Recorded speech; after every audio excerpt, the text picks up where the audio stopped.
À San Francisco, l'opération Portes ouvertes a lieu tous les matins. Bienvenue à Berkeley, je m'appelle Jason et c'est moi qui serai votre guide aujourd'hui. Nous sommes à Berkeley, l'une des meilleures universités du pays. Les visiteurs, des lycéens qui donneraient cher pour intégrer ce prestigieux campus. Vous savez combien il y a d'étudiants ici ? 36 000 étudiants. Et parmi eux, Jason, en 3e année de mathématiques. Il sait comment les faire rêver. Vous savez combien de prix Nobel sont sortis de Berkeley ? 23. Mon préféré, c'est George Smoot. Vous savez pourquoi ?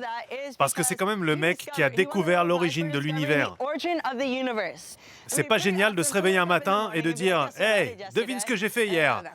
Eh ben, j'ai découvert l'origine de l'univers. C'est pas cool, ça ? C'est sûr, ça fait rêver Berkeley. Ses 40 hectares de verdure et de bâtiments historiques, son campus de série américaine, ses étudiants décontractés et surdoués. Mais le ticket d'entrée pour ce paradis a un prix astronomique que chaque visiteur a bien en tête. Je ne suis pas de Californie, donc pour moi le prix, ce sera 56 000 $. Par an ? Oui, par an. Je vais sûrement devoir prendre un prêt. J'ai fait des demandes de bourse, mais pour le moment, ça n'a rien donné. Je ne voudrais pas que ma fille entame sa carrière avec une énorme dette à rembourser. C'est vraiment stressant, on n'endort plus la nuit. Ça nous fait peur. Et notre devise ici, c'est 1, 2, 3, allez les Bears ! Au pays du rêve à crédit, étudier, c'est d'abord s'endetter. Les sommes empruntées par les étudiants deviennent colossales. Une bulle sur le point d'exploser et de submerger l'Amérique. 1 200 milliards de dollars, plus de la moitié de la dette de la France. La cause ? Des frais de scolarité de plus en plus élevés. Multipliés par 10 depuis les années 80, car les aides de l'État ont chuté. Pour payer leurs études supérieures, 41 millions d'Américains ont été contraints de recourir aux banques et se sont endettés sur des décennies. Toute la classe moyenne est touchée, jusqu'aux locataires de la Maison Blanche. Écoutez, je suis président des États-Unis et malgré ça, nous avons fini de rembourser notre prêt il y a 8 ans seulement. Pourquoi ces prix ont-ils flambé ? Comment certaines banques tirent-elles profit de cette situation ?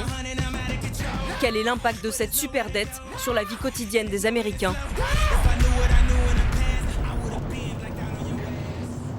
Chaque jour, ce trajet en voiture est l'un de ses rares moments de détente. Entre deux jobs, Cody, 23 ans, rentre chez lui, dans cette banlieue cossue au nord de Los Angeles. Une maison douillette, enfin celle de ses parents. Cody vit toujours chez eux, 2 ans après avoir fini ses études. Ça, c'est mon diplôme. Un papier à 100 000 $. C'est le bout de papier le plus cher que je toucherai toute ma vie. 4 années d'études et un prêt de 120 000 $ sur 25 ans. Son prestigieux diplôme de sciences politiques aurait dû lui garantir un emploi bien rémunéré. Mais la crise est passée par là. Pas de boulot. Après la fin de vos études, vous avez 6 mois pour trouver un travail. La banque vous laisse 6 mois avant de réclamer les premiers remboursements. Après cette période, j'ai compris que ma dette allait devenir ingérable. À cause de ses faibles revenus, Cody ne rembourse pour le moment que 100 $ par mois. Mais avec un rythme aussi lent, sa dette augmente. En fait, je ne paie qu'une partie des intérêts, même pas la totalité. Donc chaque année, ma dette augmente. En un an, elle a déjà pris 1 500 $. À la fin de mon prêt, elle aura pris 15 000 $, si ce n'est plus. Cette dette m'empêche de prendre un autre crédit auprès d'une banque, pour m'acheter un appartement par exemple. Donc oui, c'est vrai que 100 $ par mois, ce n'est pas beaucoup à rembourser. Mais ma dette globale est tellement énorme qu'elle m'empêche de faire tout investissement pour mon avenir. Il gagne aujourd'hui 2 000 $ par mois. S'il ne trouve pas un nouvel emploi et un meilleur salaire, il traînera son boulet jusqu'en 2037. Il aura alors 55 ans. Le piège sans fin du surendettement s'est déjà refermé sur des millions de familles américaines. Un engrenage qui a changé la vie des labels. Tu t'es amusé aujourd'hui avec papa? En théorie, le couple a une belle situation. Ben est designer industriel, Laura est professeure de mathématiques. Mais à 37 ans, elle rembourse toujours sa dette étudiante. Une charge qui asphyxie le quotidien de sa famille. Sans ce prêt étudiant, nous aurions au moins des fruits et des légumes. Vous voyez, les 2 tiroirs en bas, ils seraient remplis de produits frais. Ça, c'est vraiment le plus difficile pour nous. C'est ma mère qui m'a apporté ça. C'est votre mère qui vous apporte des légumes? Oui, à la fin du mois, elle nous apporte de quoi manger. Voilà bientôt 10 ans que Laura vit, ou plutôt survit ainsi. Au bout d'un moment, on ne remarque même plus la faim. À l'heure où je vous parle, il ne reste que $6 sur mon compte en banque. Je ne vais certainement pas aller m'acheter des choses à manger, donc on mange ce qu'il y a. Son seul tort, avoir voulu reprendre à 27 ans des études pour travailler dans l'humanitaire. Pour ça, elle s'est endettée à hauteur de $50 000. Mais comme Cody, pas de boulot. De ce doctorat, il ne lui reste que des dettes, plus de $1 000 par mois. Quel est le revenu mensuel de votre famille? À peu près $3 000. Parfois, un peu moins, car mon mari est travailleur indépendant.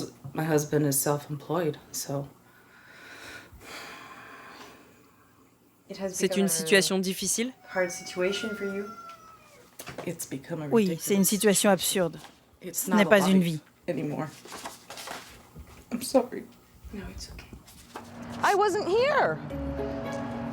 En reprenant des études, Laura voulait améliorer la situation financière de sa famille. Elle l'a précipitée dans la précarité. Plus de vacances ni de loisirs, juste des activités gratuites. Laura et Ben songent parfois à une solution radicale, la fuite.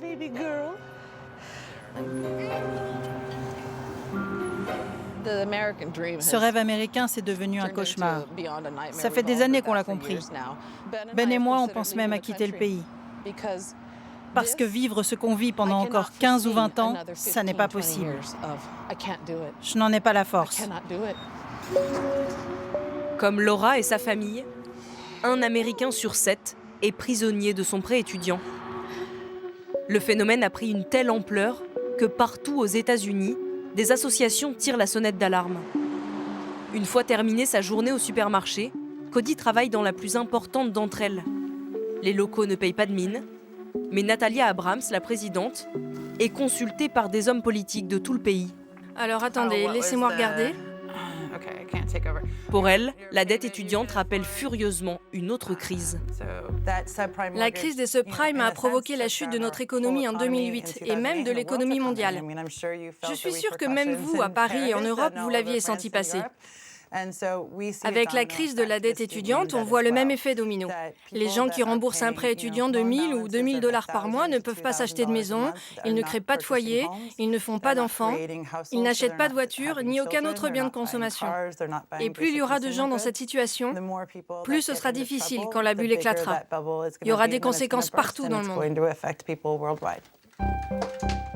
L'autre point commun avec la crise des subprimes, c'est le comportement des banques.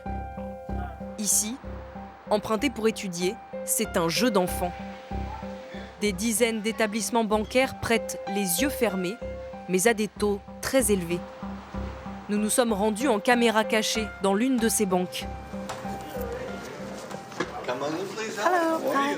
Bonjour, je voudrais des renseignements sur les prêts étudiants. Les prêts étudiants? Oui. Oui, suivez-moi. Je suis reçue très cordialement, mais ma visite s'avère parfaitement inutile. En fait, pour les prêts étudiants, il suffit que vous appeliez ce numéro de téléphone. Un simple numéro de service client, mais aucun conseil en tête-à-tête, ni aucune demande de garantie de leur part. Mais je ne peux voir personne pour ça? Malheureusement non. Pour les prêts étudiants, c'est un système à part. Vous devez les appeler. D'accord, merci beaucoup. Et vous savez s'ils accordent des prêts facilement? Oui, les prêts étudiants, c'est très facile à obtenir. Pour obtenir un prêt, aucune banque ne propose de rendez-vous avec un conseiller. S'endetter sur 2 ou 3 décennies se fait donc uniquement par téléphone et en 5 minutes chrono. On peut vous accorder entre 1 000 et 35 000 $ par an. Donc ça veut dire que l'an prochain, je peux de nouveau vous emprunter 35 000 $. Oui, voilà. Et pour connaître les modalités de remboursement ou les taux d'intérêt, c'est à moi de poser la question. Et quel est le taux d'intérêt maximum pour vos prêts? Alors, notre maximum pour un prêt à taux variable, c'est 18%. Mais bon, a priori, on n'atteindra jamais ce taux. 18%, 10 fois plus que les taux pratiqués en France. Nous avons contacté 3 autres banques. L'une d'entre elles était d'accord pour nous prêter 150 000 $ sur un simple coup de fil. Des banques peu regardantes et qui n'ont aucun état d'âme. La famille Mason en a fait la difficile expérience. Pour Darnell et son mari Steve, les après-midi sont rythmés. Avec 3 enfants à charge, ils enchaînent la pause goûter, les devoirs et la préparation du dîner. Mais à bientôt 60 ans, ce pasteur et sa femme n'ont plus autant d'énergie. Les 3 enfants qu'ils élèvent sont en fait leurs petits-enfants. Parfois, j'aimerais être juste une grand-mère. Pour pouvoir seulement les gâter, jouer avec eux. Mais je dois aussi jouer le rôle de mère. Leur fille, Lisa, est morte en 2009 d'une maladie foudroyante. Cette jeune infirmière avait financé ses études grâce à plusieurs prêts. À la mort de sa fille, Steve était persuadé que la dette de Lisa serait effacée. Mais pour ses prêts étudiants, aucune assurance décès n'est prévue. Impossible pour eux de rembourser la dette dont ils ont hérité. Les relances de la banque deviennent alors de plus en plus menaçantes. Si vous ne remboursez pas ce prêt étudiant, les conséquences pourraient être néfastes. Nous pourrons par exemple procéder à des saisies sur votre salaire. Ce sont des méthodes de voyous, des méthodes malhonnêtes. Le gouvernement devrait réguler la façon dont ces gens collectent les dettes. Ils ne doivent pas pouvoir vous appeler constamment, ou même appeler votre employeur ou vos voisins. C'est ce qu'ils ont fait pour vous? Oui. L'histoire des Mason a fait le tour du pays.